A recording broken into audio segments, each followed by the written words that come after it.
So good afternoon everybody, welcome back to racing here at Croft Circuit in North Yorkshire for this afternoon's action. Two races in store, the third of our Caterham motorsport races coming up being the Caterham Roadsport Championship and then the 4-hour Fun Cup endurance race to come up later on this afternoon to round off today's action. Scott Woodward's here on comms, Andy McKeon will be joining me very shortly as well for this race and then our 4-hour Fun Cup race. And as the cars are making their way around onto the grid and what essentially their green flag lap, we will take you through how they're set to line up for this first of two Caterham Roadsport races for today. There's a fantastic title fight going on between the top two of the championship, that being last year's Academy champions Taylor O'Flanagan and Tom Cockrell. And ironically, both of them will start on the front row of the grid, or quite fittingly, with Taylor O'Flanagan on pole, only just ahead of Tom Cockrell. They're very evenly matched in terms of times. Gwyn Jones and Dominic Mansberger come next, Hugo Bush and Alex Vincent, and it's Peter Mott and Steve Lancaster. Andy London, Nick Timson round out the top 10 from Christopher Broome and Ron Mounsey. Then Kevin Turner and Ryan Lovett come next from Ian Hapgood and James Hall. Andy Berg and Sam Gibbons are next from Chris Griffith and Simon Arnold. Then Adrian Mariadis and Marcus Eels round out the 22-car grid that we have coming into the weekend. So, the battle at the front of the field in the championship, 4 points on drop score separate Taylor O'Flanagan in the lead and Tom Cockrell in second place. They are the two main men, but watch for the likes of Hugo Bush, Gwyn Jones and Dominic Mansberger. All three of them will be in the mix to try and spoil their party and gain key points. Quick ID check, Taylor O'Flanagan's car is the yellow car in pole position on the driver's right-hand side of the grid, and then to his left he will have the red and white car of Tom Cockrell, but then watch also for the grey and orange car Hugo Bush, which if you're watching on the stream is just on the third row of the grid. Gwyn Jones's car is the red car with the black stripe on the second row of the grid, and alongside him to his left with the black and green car of Dominic Mansberger from Germany. Marcus Eels, the last couple of cars getting into position. Just Chris Griffith and Adrian Mariadis is trying to find their way into their grid slots. It'll be a 20-minute race, and all these drivers are in their second year of racing out of the academy. They've had some small upgrades, including different tyres, a different anti-roll bar to make them a little bit quicker, around about a second or so quicker than the academy cars they had last year. As the green flag flies at the back of the field, the 5-second board goes up, and we're all set for the first of the Mission Motorsport Caterham Roadsport Championship races here at Croft. Red lights are on. Who's going to win the sprint down towards turn one? Well, it's a great start from pole from Taylor O'Flanagan, and a great jump also from the second row for Dominic Mansberger. They're 3 and 4 wide off the grid already down towards Clevo for the first time, and then Flanagan will get the whole shot side by side for second place, and it's Mansberger around the outside. Mansberger into second place, Cockrell third, Gwyn Jones is fourth, and Hugo Bush is down to fifth. They all jostle for racing room. Ron Carl winning by number 12, that's Ron Mounsey. He looks to try and go up the inside of Chris Brewer. They come up through the right-hander of Hawthorns into the chicane and down the back straight for the first time. So O'Flanagan leads it, it's Mansberger in second place, and now the threat for third is Tom Cockrell from Gwyn Jones, who's looking possibly to the inside line. There's car number 4, which is Nick Timson, but down into the right-hander they go. There goes Gwyn Jones, and number 97, and sliding out wide there is Tom Cockrell, who will just about hold on to the car, but he loses 4 places as a result, and now he's under big pressure from both Hugo Bush and Alex Vincent as they come up towards the Jim Clark S's for the first time.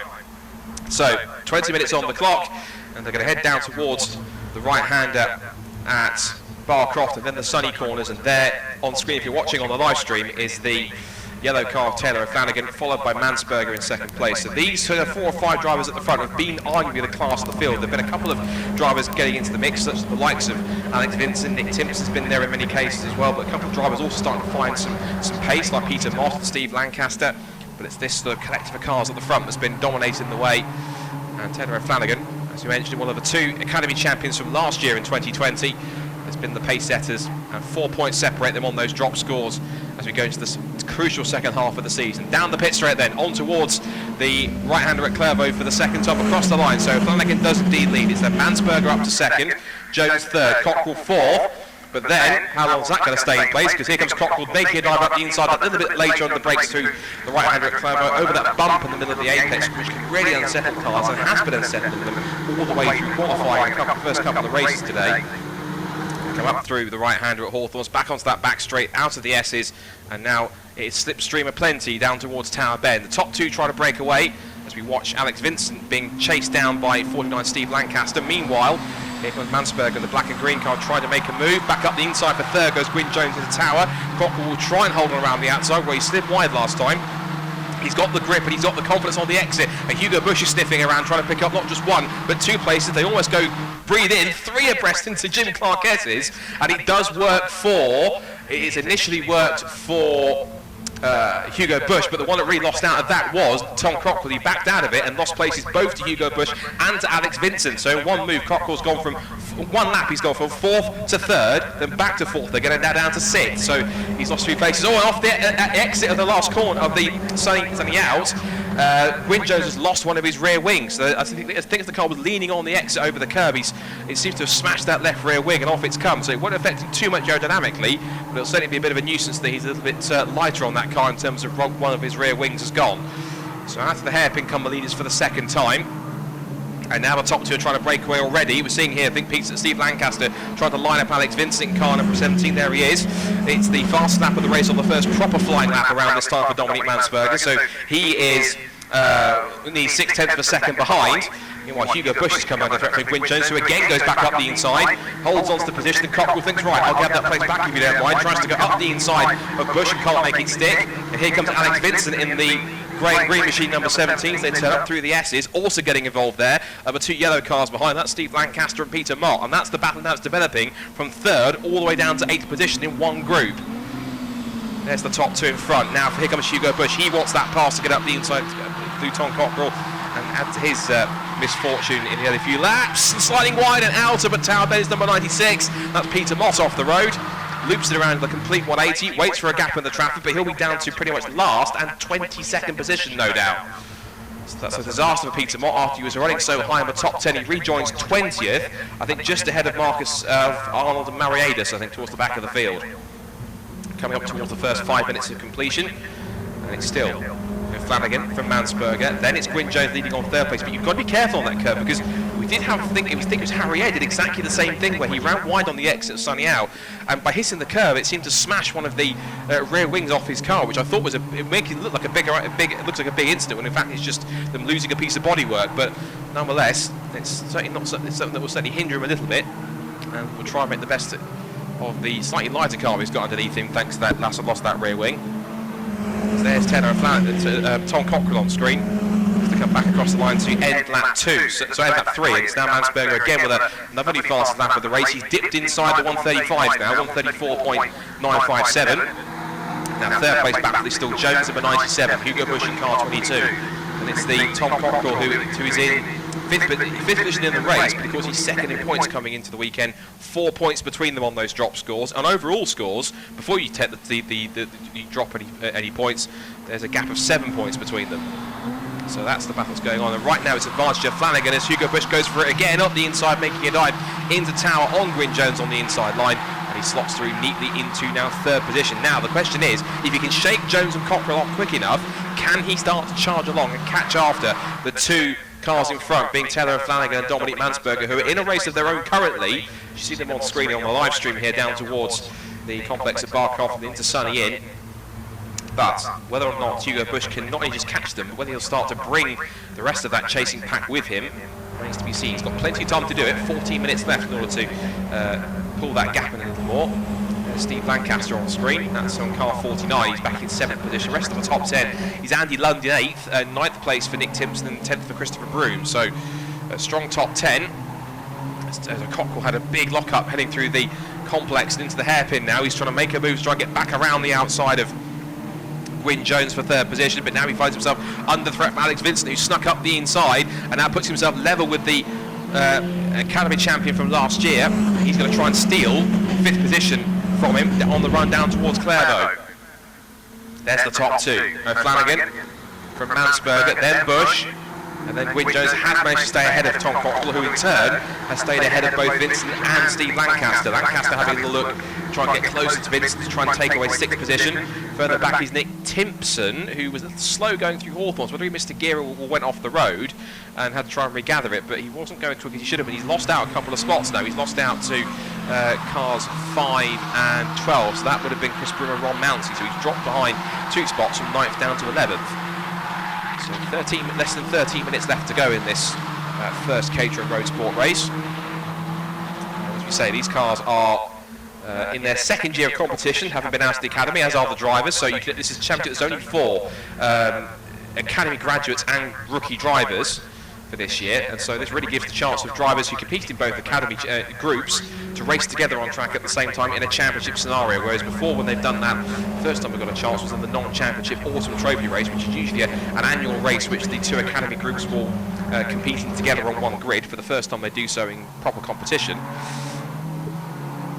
As they make their way out through the complex, still watching Hugo Bush under threat from Gwyn Jones and Tom Cockrell. Cockrell's not too far away, he's got a little bit of damage on the right rear wing of that number 59 car. Maybe had a bit of a nip from somebody behind him. But now with a super exit from the hairpin, he's right onto the roll cage of Gwyn Jones down the pit straight. He'll have a look to the inside line to try and make the move. Cockrell does indeed in the process set the fastest lap of the race of a 1:34.592. There's O'Flanagan and Mansberger. For third, there's Hugo Bush. And for fourth, up the inside over the bump in the right-hander at Clairvaux goes Tom Cockrell. Another place regained for Tom. Now his next target is going to be to try and repatch and repass Hugo Bush, who's trying to pull away here in third position. 11.5 minutes to go as they head down the back straight up towards Tower Corner. So we're looking at 4th, 5th and 6th now. Cockrell, Jones and Vincent. And again, Jones just sniffing around trying to reclaim the place. Just a bit further back is Steve Lancaster under threat now from Andy Lund in car number 2. The black car with the orange stripe and the orange roll bars. A decent run so far in 8th position.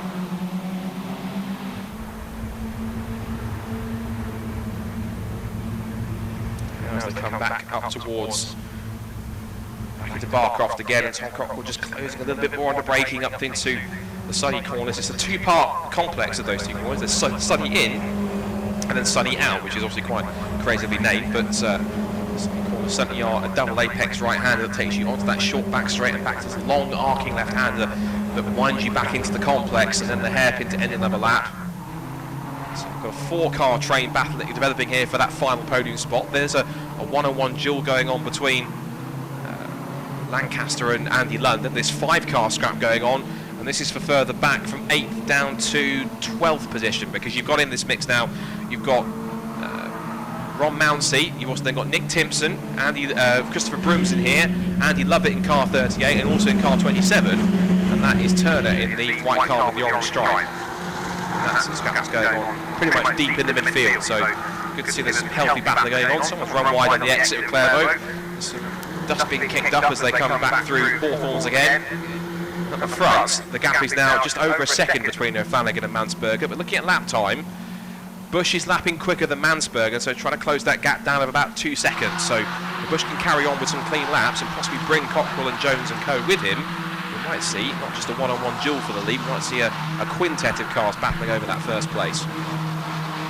Watching on screen here on the live stream, we've got that battle we talked about going on between 9th down to 13th from Mounsey, Broom, Timson, Lovett and Turner, all nose to tail into the Jim Clark S's, so we'll see how that plays out. No one's making a move just yet, they're just playing it safe. Rob Mounsey, who has McDonald's sponsorship on that car, because I think he owns a chain of McDonald's franchises, so hence the reason why he's not only got McDonald's racing caterers, but also got McDonald's on the car. I'm pretty certain that as a catering racer, he's absolutely loving it. Yeah, complaints for bad puns on a postcard, please. Anyway, back to the leaders. As we continue to watch this scrap, Mounsey has a lock-up heading into the complex, still being chased down by that black car with the fluorescent yellow wheels and graphics. That's Chris Broom. Mansberger sets the new fastest lap of the race, 1:34.564 to close the lead gap back into just under 7/10 of a second as they turn in through Clairvaux again. This is on lap 8.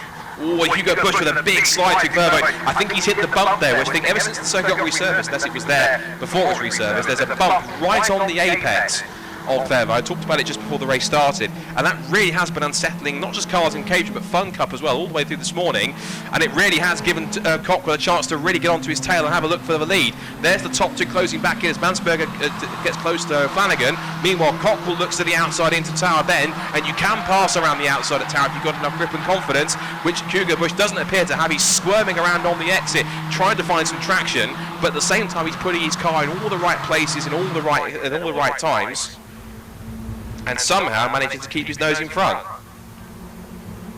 So they come back up through the Jim Clark S's, back towards Barcroft, and this is a great chance for Tom Cockrell now to try and get himself into that podium place. Once he gets through, he's then got to try and close down another 2 seconds to try and catch up to the leading group, which I'd say he has got just about enough time, but it's a matter of when he gets past Hugo Bush rather than if, and Hugo Bush is swerving around again in the background. So we're looking at our top two heading through the complex. We're looking further back. I think there is going to be a change for third place.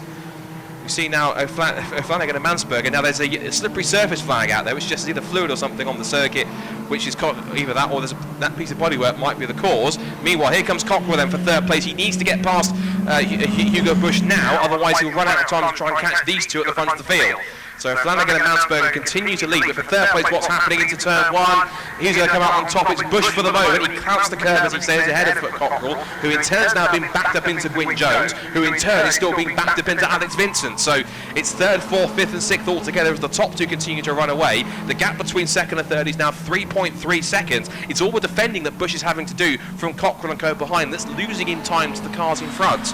And that in turn is causing him quite a few problems. So at this moment in time, it looks as though first and second place, it's at the moment pretty much guaranteed between one of these two drivers, between Flanagan and Mansberger. But for third, it's anyone's guess, because Tom Cockrell once again is all over the back of Hugo Bush as they turn in through the Jim Clark S. It's a fast, high-speed, almost flat-out section at the back here. It's a very fast, flat circuit, it's Croft, but that's why it gets such high lap speeds, and it's fantastic to see these cars going absolutely properly wheel-to-wheel.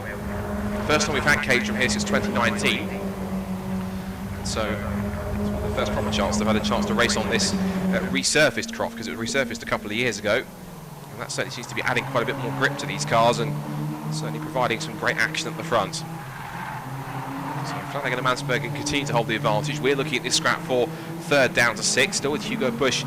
It feels like clinging on for dear life behind for these cars in front. Still, that slippery surface flag is down there. I suspect it's for just a warning for the debris that's down there. Someone's lost a wing or possibly even a nose section by the looks of it on the front of someone else's car.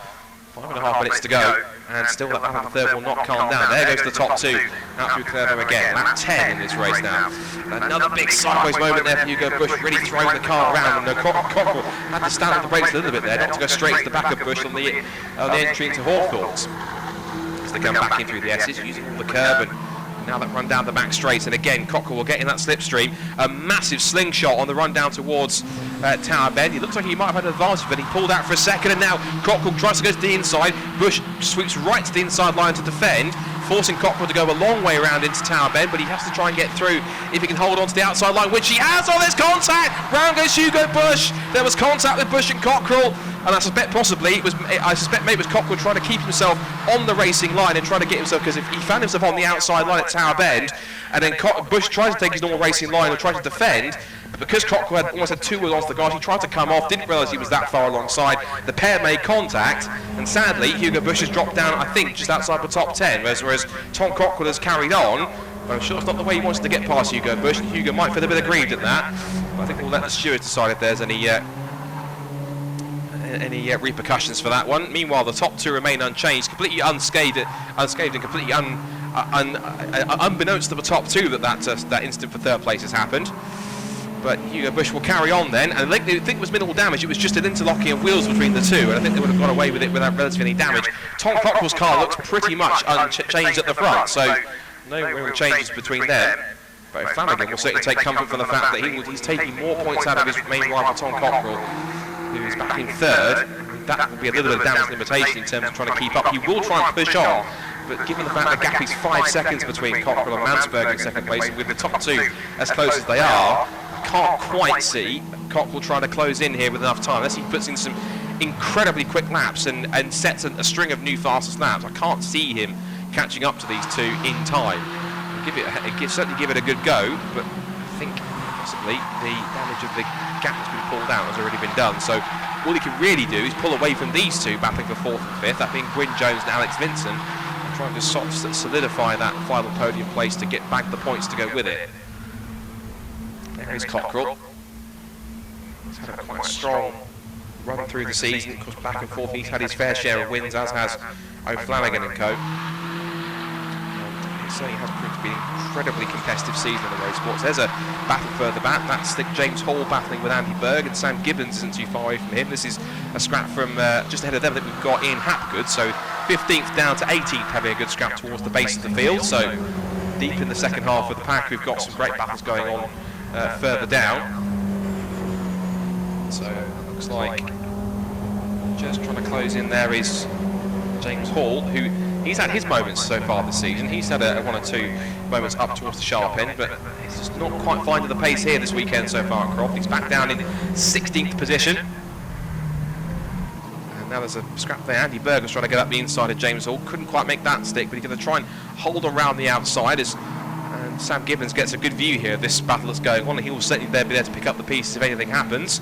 Still just over 2 minutes left to go in this race, so not long left, about 2 more laps. One car that's heading for the pits. I think that's Nick Timson coming in, so problems for Nick as he will be what was 9th place. He's now out of the race, it seems, and in the pit lanes, or at least a problem that's brought his race to a premature end, or at least we'll have to see him fix it to try and get into the end, but he will drop right down to the tail of the field, down to 21st position, because we have lost one car, being Marcus Eels in the pit lane with a problem.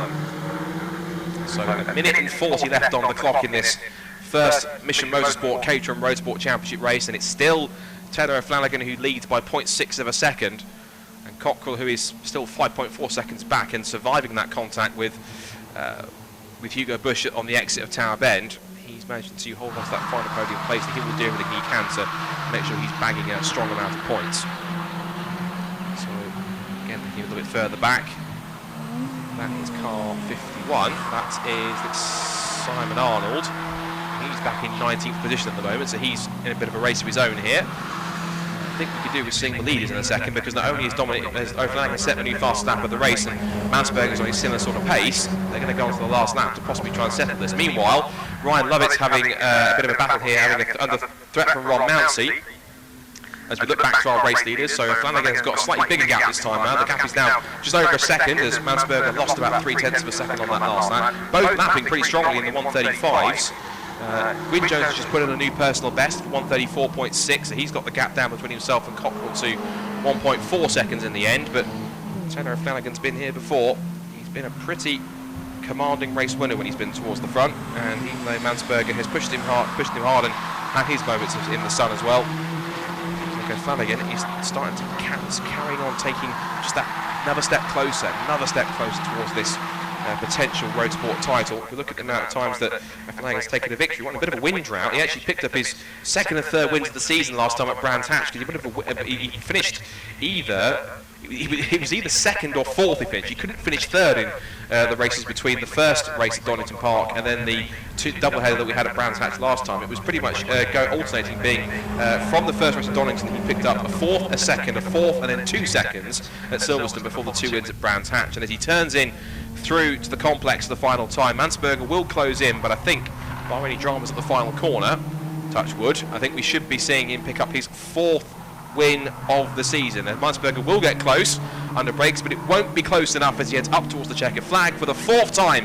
in 2021. It will be a victory in the Mission Motorsport Caterham Roadsport Championship for Taylor O'Flanagan. He wins race 1 here at Croft, with Dominic Mansberger only 0.8 of a second behind him in 2nd place, and for 3rd, surviving the contact with Hugo Bush, he picks up podium Tom Cockrell, as through comes Steve Lancaster to pick up a strong result in 7th. Well done for him.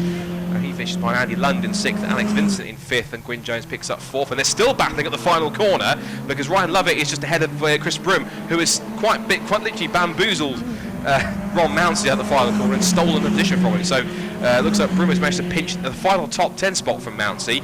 So it was Ryan Lovett 9th, and it was Chris Broom in 10th and Ron Mounsey 11th. And Hugo Bush, meanwhile, who had that contact, he managed to get back up to 8th. So plenty going on. They're still going sideways out of our commentary box window.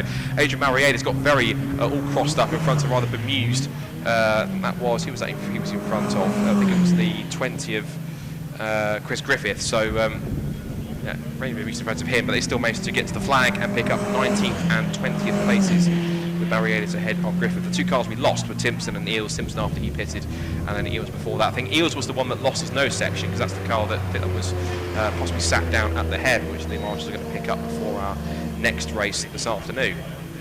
So congratulations to our race winners. As I say, Taylor Flanagan picks up his 4th win of the season. There are the results on screen if you're watching on the stream. Just to recap for those watching and here at the circuit, Taylor Flanagan wins by 0.8 of a second from Dominic Mansberger in 2nd place. Tom Cockrell picks up 3rd from Gwyn Jones, Alex Vincent, Andy London, Steve Lancaster with an impressive 7th. Hugo Bush resided to 8th after the contact, then Lovett and Broom round out the top 10. Ron Mounts just outside the top 10 on the final lap from Peter Mott. Then Ian Hapgood wins the battle between himself, James Hall, Andy Berg and Sam Gibbons, with Kevin Turner, Simon Arnold, Adrian Marianis and Chris Griffith, the 20 cars that made it home from the 22 that started, and then the 2 cars we sadly lost in the pit lane were Nick Timson and Marcus Ehlers with their own mechanical dramas. Fastest lap of the race went on lap 11 to Taylor and Flanagan at 81 miles an hour exactly, 134.441. So, excellent stuff from Taylor and Flanagan. That is the end of the Caterham racing for today.